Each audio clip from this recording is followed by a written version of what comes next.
Hi there, and thank you for joining me for another episode of Total Ramblings. It's a Doctor Who episode, this one, and I've literally just finished watching The Savages, which is the animated reconstruction of this series, which is completely missing from the Doctor Who archive. So it's not a story I was overly familiar with. I will have read the Target novelisation when it came out, which would probably have been over 30 years ago. Of course, I will have read the Doctor Who, the programme guide, précis about this story, and really all I could really remember about it was that it's the one where Stephen left. So essentially this is a new story to me, although it's classic Doctor Who. It's not one that I am overly familiar with. I've never really bothered buying the audio presentations of missing Doctor Who stories. Don't really know why. Haven't really had the time to listen to them. Back in the day, I was into the New Adventures and then some of the missing adventures. But I will admit, during the Doctor Who Wilderness years, my interest died off. Although I still got Doctor Who Monthly, Doctor Who magazine every single month. But I never got into picking up missing stories on audio, so it's not a story that I had really much familiarity with at all. And I say this as a classic Doctor Who fan. So it's nice to kind of come across a classic Who story that I'm not familiar with, and I'm going to give you a very quick précis of the plot. Warning, of course, for a 60-year-old TV programme, there will be some spoilers. Pressure restored. Are you all right, Jano? Jano!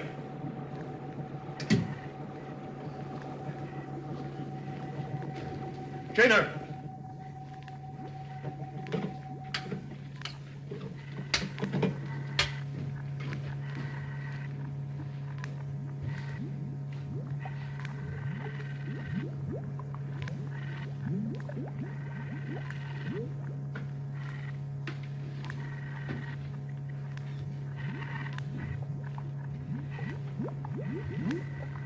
Are you all right, Jana?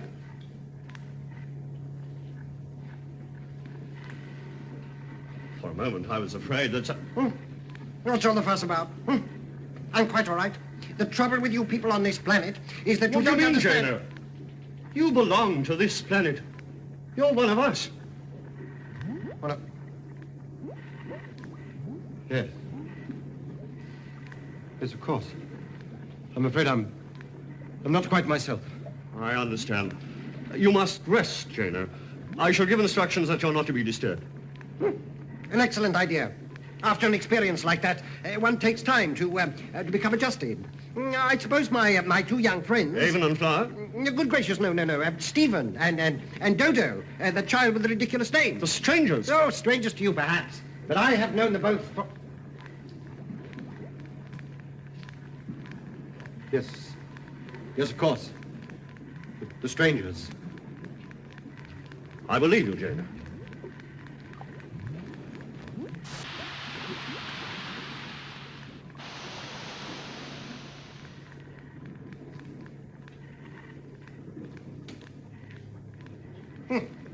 So, I'm in this dreadful place, am I? Well, I'll soon do something about that equipment.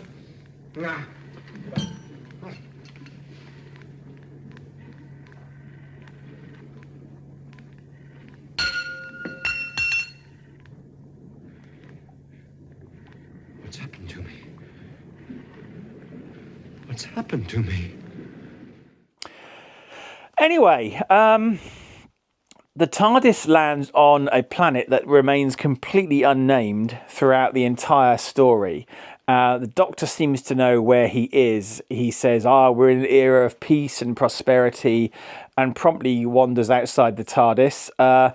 Stephen and Dodo, who are the Doctor's companions, aren't convinced because they can see people who they call savages. The aforementioned savages with spears and whatnot who promptly attack them. A couple of guys in American football gear with some hairdryers turn up. And basically, it turns out there are two types of people on this planet: the savages and the elders. The elders are fantastically... oh, look at that. My camera just had a bit of a flid. The elders are fantastically advanced, to the extent that they have been tracking the Doctor and his travels for, quote, many light years. And in fact, there's a bit where they kind of show that they've been following the Doctor around, which is pretty advanced, given that the TARDIS travels in space and time. There's a suggestion that these guys have been meddling in some kind of time experiments. So, yeah, kind of interesting. Although I have to say, it's the kind of thing that you might expect to appear in a Doctor Who annual story. Hey, we've been expecting you, Doctor. We knew you'd turn up, kind of thing. Obviously, the lore of Doctor Who not fully established at this point in time. But if we were to take this at face value, given modern Doctor Who, then anyone able to track the TARDIS over that kind of, through time and space over many light years, and to kind of expect the Doctor to arrive, pretty advanced. Anyway, at one point they asked the Doctor, what's this thing he's got here? And he says, it's my reacting vibrator. Very good. I wonder how many speeds it's got. Anyway, Stephen and Dodo, while the Doctor's being welcomed with open arms and given a cloak and like, hey, dude, you're one of us, Stephen and Dodo wander off. And there's a lovely bit of side eye from one of the characters in the animation where I think Stephen says, what's your secret? And the woman says, secret? We've got no secret. And making it pretty damn obvious that they have got a secret. I've no idea if that's in the original story, obviously the speeches, but the side eye where they make it look, the character kind of looks, there's no secret here. It kind of made me laugh out loud, actually. Anyway, to cut a long story short, what we have here is a typical sort of morality play, because it turns out that the elders' longevity and scientific excellence, and in fact their whole society, is built on exploiting the savages. And in fact, Jano, the leader of the elders, even says at one point, all progress is based on exploitation. So is this meant to be... Is this a Marxist thing? Is this meant to be, having a go at capitalism? Because basically, I'll explain, if you didn't already know, and here's where the spoilers come in. The Elders' guards, with their hairdryer guns, regularly kidnap the savages and extract life force from them. They are a resource to be farmed. Having extracted the life force from them, they don't kill them. They then expel them back into the wild, presumably waiting for them to recover at some point, and then they will be captured again in the future and have their life force extracted again. Essentially, they are they're parasites, essentially, parasiting themselves off of the savages. And it kind of brings into mind that old sort of, there's this old dilemma where, imagine that you could create the ultimate utopia for all of civilization, for all of mankind, that would go on for, forevermore. The ultimate utopia where everything is perfect. There is no crime. There is no hate. There is no disease. There is no ignorance. But it all relies on the torture and death of a single tiny innocent creature. Is it worth it, basically? And essentially, this is the argument that we get into here, is this kind of utopia, this futuristic society where everything's perfect. It's based on the exploitation of another race of people. Is that moral? Obviously not. So anyway, the Doctor finds out about this exploitation and is consequently captured by the elders and has his own life force extracted. Again, they seem to be extracting like energy. They kind of turn people into like shells of themselves, chuck them back out into the wild, where presumably over time they recover. So there must be some kind of mechanism for keeping track of, yeah, we caught that guy yesterday, don't do him again. Maybe leave him another month or so. I don't know. Anyway, the Doctor, as it turns out, has an immense amount of life energy to give. And in their sort of bubbling vats, the Doctor's life energy is extracted, and it's like, wow, he's got an immense amount of energy. They assume that Stephen and Dodo have the same. Obviously, as I say, the lore of Doctor Who not established yet, so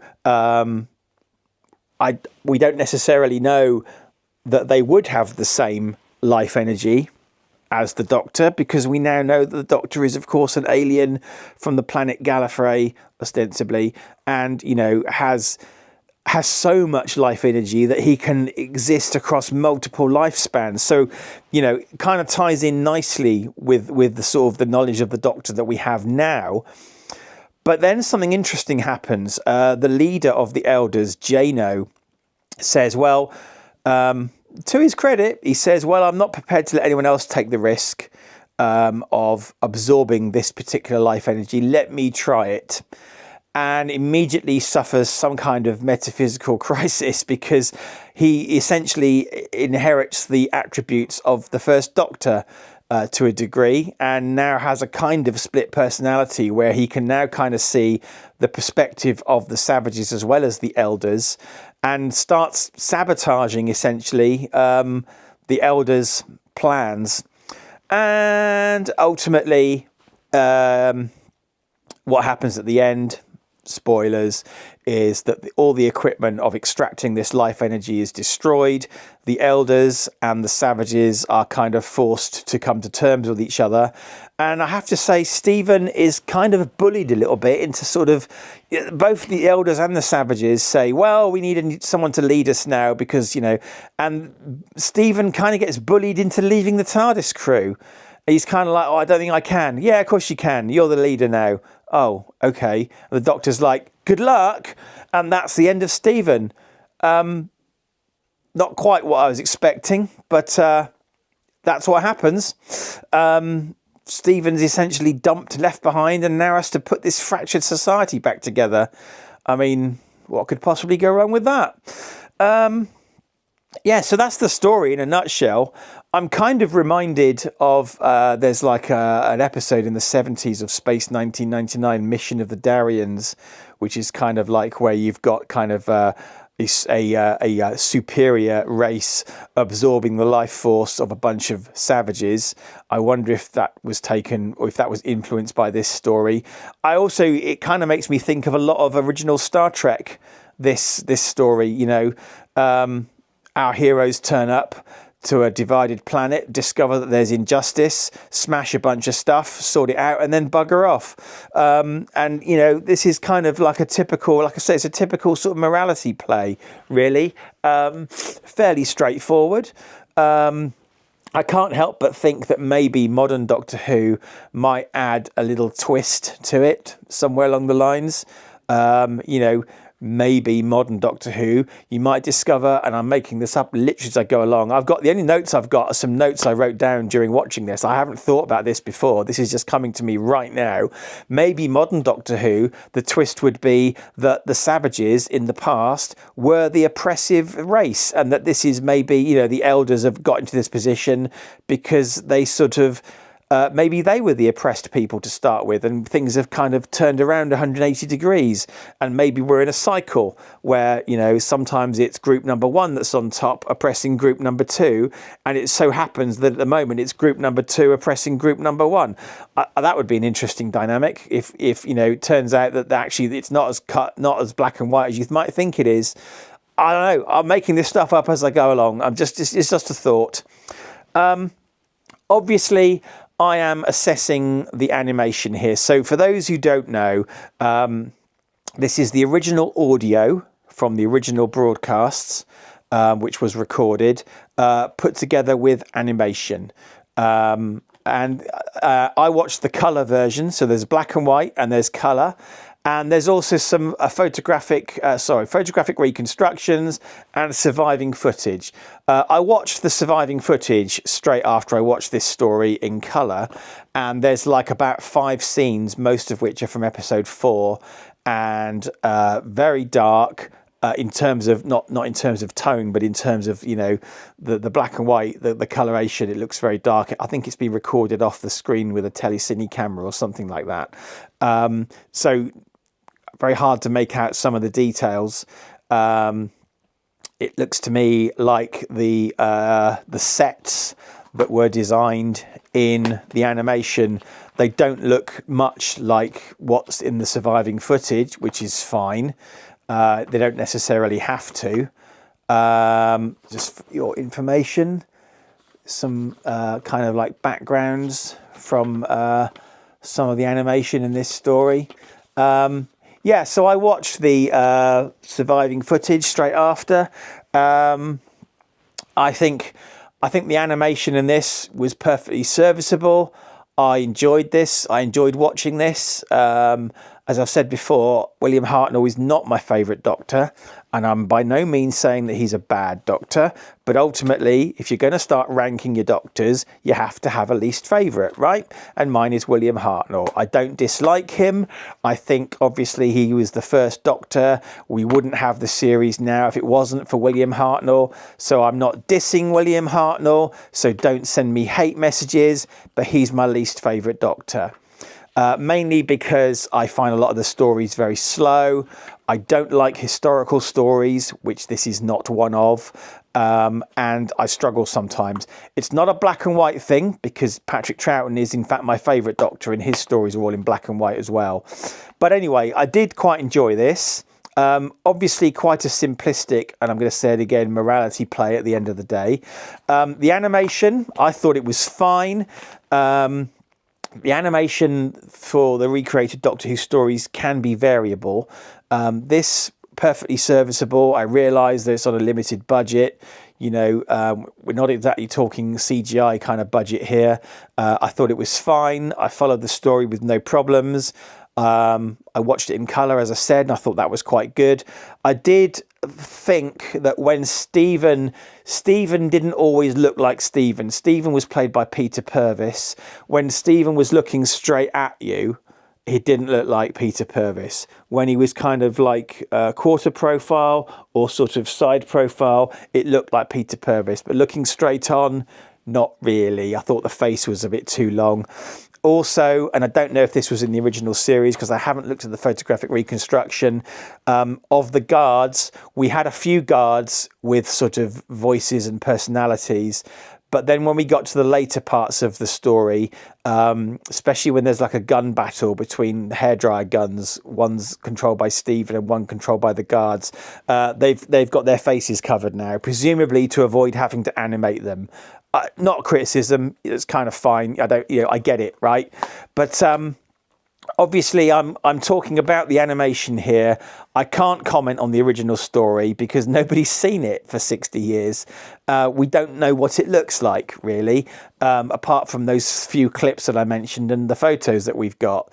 So bear in mind that this review is the animation, and I thought it was fine. I quite enjoyed this. It's good to have another edition, a missing story. And I think ultimately, of course, when we perhaps in the future see the season 3 Blu-ray collection released, you know, they're trying to bulk out those collections so that we've got all the Doctor Who stories. And I think this is probably why obviously why we're seeing some of these stories appearing now. It was fun. It was fun. I'm not going to give like a score out of 10 or anything like that. I don't do stuff like that. And this is an immediate off-the-cuff reaction, having just watched it, as all my Doctor Who reviews are. I'm thinking about maybe starting to look at other stories that I'm already familiar with and starting to review those. But this is a story I haven't seen before, so there you go. So, yeah, good fun. Good addition, I think. Not much more to say, really. I will be watching the rest of the bonus features, but not tonight. I would just like to say thank you very much for watching this episode of Total Ramblings. Please do all the usual YouTubey stuff, likey, subscribey, commenty, sharey, thumbie uppy, belly icony, all that kind of stuff. And I hope to see you in the next episode, whatever that's going to be. Bye bye.